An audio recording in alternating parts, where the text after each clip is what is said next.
கொஞ்சம் வித்தியாசமாக டேஸ்ட்டாக ஹெல்த்தியாக ஒரு டிஷ் செய்யலாமா? Welcome to Wilma's kitchen. நாம் இன்றைக்கி செய்ய போகிறது முருங்கைக்கீரை துவையல். வாங்க எப்படி செய்கிறதுன்னு பார்க்கலாம்.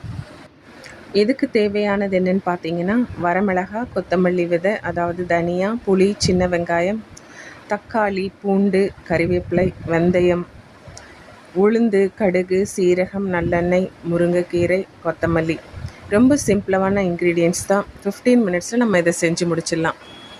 இப்போ ஸ்டவ்வை ஆன் பண்ணிக்கலாம். ஒரு கடாய் வச்சுக்கலாம். மிளகா, மல்லி விதை, புளி சேர்த்துக்கலாம். கருகிடாமல் இதை வறுத்து எடுத்துக்கலாம். இப்போ நம்ம ஸ்டவ்வோட ஃப்ளேமை மீடியமில் வச்சுக்கலாம்.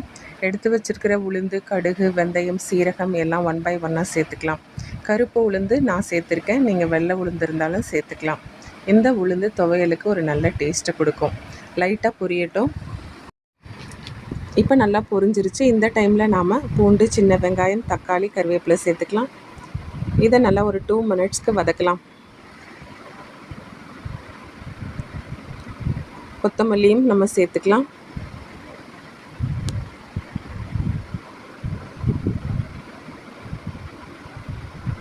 இப்போ நாம் எடுத்து வச்சிருக்கிற முருங்கைக்கீரையும் சேர்த்துக்கலாம். இதை இப்போ ஒரு 6 to 7 மினிட்ஸ் நல்லா வதக்கலாம்.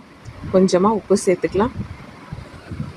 முருங்கைக்கீரையில் நமக்கு iron, calcium, potassium, vitamin A இருக்குது. இன்னும் நிறைய உயிர் சத்துக்கள் இருக்குது. இதை நாம் அடிக்கடி உணவில் சேர்த்துக்கிறது நம்ம ஆரோக்கியத்திற்கு ரொம்ப முக்கியமான விஷயம்.